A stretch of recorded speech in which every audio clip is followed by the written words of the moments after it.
हरे कृष्णा। आशा है आप में से कई भक्त इस गुप्त नवरात्रि का पालन करते हुए प्रतिदिन प्रातः काल में इन दुर्गा सप्तशती पाठ का भी श्रवण कर रहे होंगे। अपनी साधना को, अपनी आध्यात्मिक यात्रा को तीव्र गति प्रदान कर रहे होंगे और इसीलिए इस समय में हम सुन रहे हैं दुर्गा सप्तशती पाठ को। दुर्गा सप्तशती का ये पाठ हमें समझाता है कि शक्ति तब प्रकट होती है जब धर्म संकट में आता है। गुप्त नवरात्रि के पावन दिन साधक को यह अवसर प्रदान करते हैं कि वो अपने भीतर धर्म, संयम और आत्मविश्वास को पुनः जागृत करें। माँ दुर्गा की महिमा सिखाती है कि शक्ति का वास्तविक स्वरूप करुणा और विवेक से संयुक्त होता है। इसी विचार के साथ चलिए इस गुप्त नवरात्रि के अवसर पर हम आरंभ करते हैं अपनी दुर्गा सप्तशती यात्रा को और सुनते हैं आज के अध्याय को। 11वां अध्याय, देवताओं द्वारा देवी की स्तुति और देवी द्वारा देवताओं को वरदान। सबसे पहले देवी का ध्यान करते हुए इस प्रकार कहें, मैं भुवनेश्वरी देवी का ध्यान करती हूँ। उनके श्री अंगों की शोभा प्रभात काल के सूर्य के समान है और मस्तक पर चंद्रमा का मुकुट है। वे उभरे हुए स्तनों और 3 नेत्रों से युक्त हैं। उनके मुख पर मुस्कान की छटा छाई रहती है और हाथों में वरद, अंकुश, पाश एवं अभय मुद्रा शोभा पाते हैं। आइए अब कथा का श्रवण करते हैं। देवी भगवती दुर्गा की कथा को आगे बढ़ाते हुए ऋषि ने कहा, देवी के द्वारा वहाँ महादैत्यपति शुंभ के मारे जाने पर इंद्र इत्यादि सभी देवता अग्नि को आगे करके उन कात्यायनी देवी की स्तुति करने लगे। उस समय अभिष्ट वर की प्राप्ति हो जाने से उनके मुख कमल चमक उठे थे और उनके प्रकाश से दिशाएं भी जगमगा रही थी। सभी देवताओं ने कहा, हे शरणागत की पीड़ा दूर करने वाली देवी, हम पर प्रसन्न होइए। हे संपूर्ण जगत की माता, प्रसन्न होइए। हे विश्वेश्वरी, विश्व की रक्षा करे। हे देवी, आप ही चराचर जगत की अधीश्वरी हैं। आप इस जगत का एकमात्र आधार हैं, क्योंकि पृथ्वी रूप में आप ही स्थित हैं। हे देवी, आपका पराक्रम अलंघनीय है। आप ही जल रूप में स्थित होकर संपूर्ण जगत को तृप्त करती हैं। आप अनंत बल संपन्न वैष्णवी शक्ति हैं। इस विश्व की कारणभूता परा माया है। हे देवी, आपने समस्त जगत को मोहित किया हुआ है। आप ही प्रसन्न होने पर इस पृथ्वी पर मोक्ष की प्राप्ति करवाती हैं। संपूर्ण विद्याएं आप ही के विभिन्न स्वरूप हैं। जगत में जितनी भी स्त्रियां हैं वे सब आपकी ही मूर्तियां हैं। हे जगदम्बे, एकमात्र आप ही इस विश्व को व्याप्त करती हैं। आपकी स्तुति भला क्या हो सकती है। आप तो स्तवन करने योग्य पदार्थों से भी परे और परावाणी हैं। जब आप सर्व स्वरूपा देवी स्वर्ग तथा मोक्ष प्रदान करने वाली हैं, तब इसी रूप में आपकी स्तुति हो गई। आपकी स्तुति के लिए इससे अच्छी उक्तियां और क्या हो सकती हैं। बुद्धि रूप से सभी लोगों के हृदय में विराजमान रहने वाली और स्वर्ग तथा मोक्ष प्रदान करने वाली हे नारायणी देवी, आपको नमस्कार है। कला, काष्ठा आदि के रूप से क्रमशः परिणाम की ओर ले जाने वाली तथा विश्व का उपसंहार करने में समर्थ हे नारायणी, आपको नमस्कार है। हे नारायणी, आप सब प्रकार का मंगल प्रदान करने वाली मंगलमयी हैं। कल्याणदायिनी शिवा हैं। सब पुरुषार्थों को सिद्ध करने वाली शरणागत वत्सला, 3 नेत्रों वाली और गौरी हैं। आपको नमस्कार है। आप सृष्टि, पालन और संहार की शक्तिभूता सनातनी देवी, गुणों का आधार और सर्व गुणमयी हैं। हे नारायणी, आपको नमस्कार है। शरण में आए हुए दीनों और पीड़ितों की रक्षा में संलग्न रहने वाली तथा सबकी पीड़ा दूर करने वाली हे नारायणी देवी, आपको नमस्कार है। आप ब्रह्माणी का रूप धारण करके हंसों से जुते हुए विमान पर बैठती हैं और कुश मिश्रित जल छिड़कती रहती हैं। आपको नमस्कार है। माहेश्वरी रूप से त्रिशूल, चंद्रमा और सर्प को धारण करने वाली तथा महान वृषभ की पीठ पर बैठने वाली हे नारायणी देवी, आपको नमस्कार है। मोरों और मुर्गों से घिरे रहने वाली तथा महाशक्ति धारण करने वाली कौमारी रूप धारिणी निष्पापे हे नारायणी, आपको नमस्कार है। शंख, चक्र, गदा और शारंग धनुष रूप उत्तम आयुधों को धारण करने वाली हे वैष्णवी शक्ति रूपा नारायणी, आप प्रसन्न होइए। आपको नमस्कार है। हाथ में भयानक महाचक्र लिए और दाढ़ों पर धरती को उठाए वाराही रूप धारिणी कल्याणमयी नारायणी, आपको नमस्कार है। भयंकर नरसिंह रूप से दैत्यों के वध के लिए उद्योग करने वाली तथा त्रिभुवन की रक्षा में संलग्न रहने वाली हे नारायणी, आपको नमस्कार है। मस्तक पर किरीट और हाथ में महावज्र धारण करने वाली, सहस्त्र नेत्रों के कारण उद्दीप्त दिखाई देने वाली और वृत्रासुर के प्राणों का अपहरण करने वाली इंद्र शक्ति रूपा नारायणी देवी, आपको नमस्कार है। शिवदूती रूप से दैत्यों की महती सेना का संहार करने वाली, भयंकर रूप धारण कर विकट गर्जना करने वाली, हे नारायणी देवी, आपको नमस्कार है। दाढ़ों के कारण विकराल मुख वाली मुंडमाला से विभूषित मुंड मर्दिनी चामुंडा रूपा नारायणी, आपको नमस्कार है। लक्ष्मी, लज्जा, महाविद्या, श्रद्धा, पुष्टि, स्वधा, ध्रुवा, महारात्रि तथा महाअविद्या रूपा नारायणी, आपको नमस्कार है। मेधा, सरस्वती, वरा, भूति, तामसी, बाभ्रवी तथा ईशा रूपिणी नारायणी देवी, आपको नमस्कार है। सर्वस्वरूपा, सर्वेश्वरी, सब प्रकार की शक्तियों से संपन्न दिव्य रूपा दुर्गे देवी, सब भयों से हमारी रक्षा करे, आपको नमस्कार है। हे कात्यायनी, ये 3 लोचनों से विभूषित आपका सौम्य मुख सब प्रकार के भयों से हमारी रक्षा करे, आपको नमस्कार है। हे भद्रकाली, ज्वालाओं के कारण विकराल प्रतीत होने वाला, अत्यंत भयंकर और समस्त असुरों का संहार करने वाला आपका त्रिशूल भय से हमें बचाए, आपको नमस्कार है। हे देवी, जो अपनी ध्वनि से संपूर्ण जगत को व्याप्त करके दैत्यों के तेज नष्ट कर देते हैं, वह तुम्हारा घंटा हम लोगों की पापों से उसी प्रकार रक्षा करे जैसे माता अपने पुत्रों की बुरे कर्मों से रक्षा करती हैं। हे चंडिके, आपके हाथों में सुशोभित खड्ग जो असुरों के रक्त और चर्बी से चर्चित है,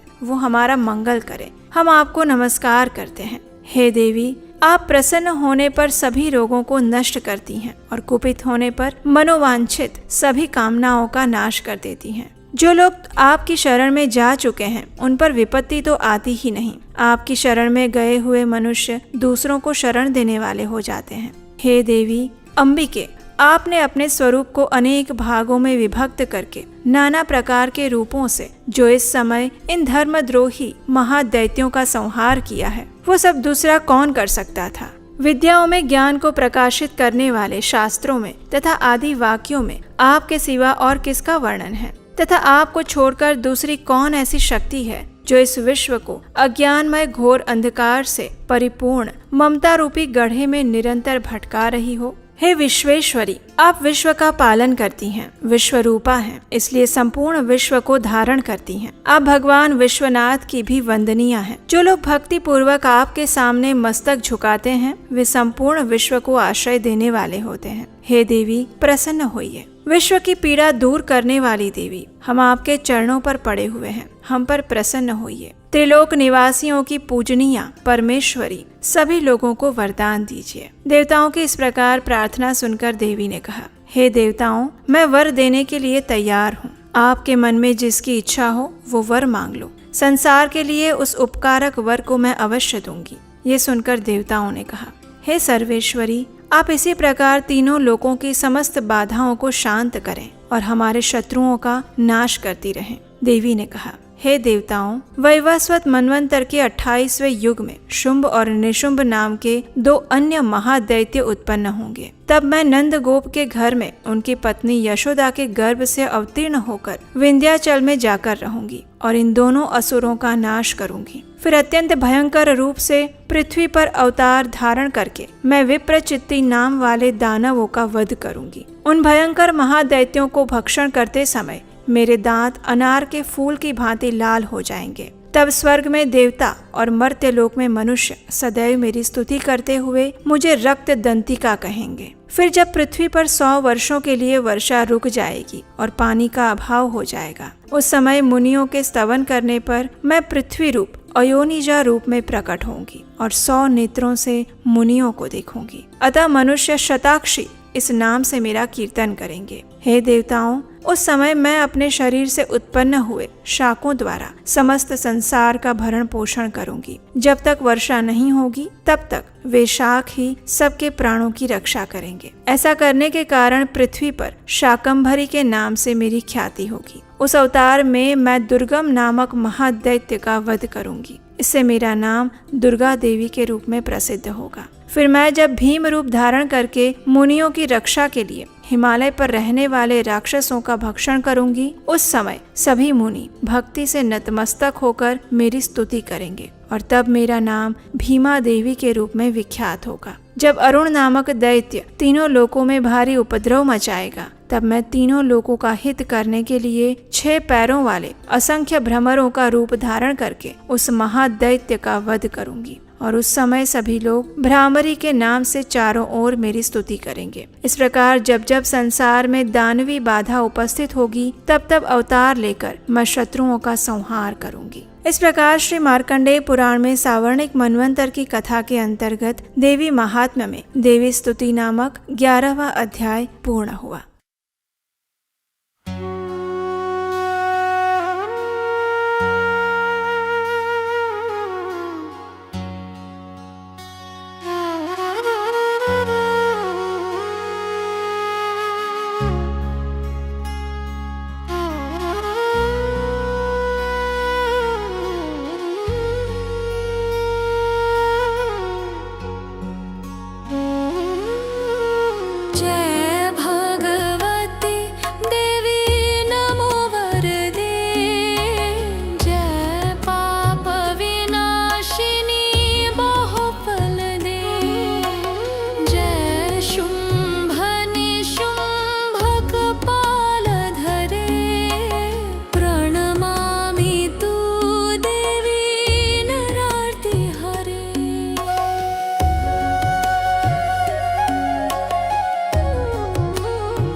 सर्वभूतेषु शक्तिरूपेण संस्थिता या देवी सर्वभूतेषु शान्तिरूपेण संस्थिता या देवी सर्वभूतेषु शान्तिरूपेण संस्थिता या देवी सर्वभूतेषु कान्तिरूपेण संस्थिता या देवी सर्वभूतेषु कान्तिरूपेण संस्थिता या देवी सर्वभूतेषु तुष्टिरूपेण संस्थिता या देवी सर्वभूतेषु पुष्टिरूपेण संस्थिता नमस्तस्ते नमस्तस्ये नमस्तस्यै नमो नमः नमस्तस्ये नमस्तस्ये नमस्तस्यै नमो नमः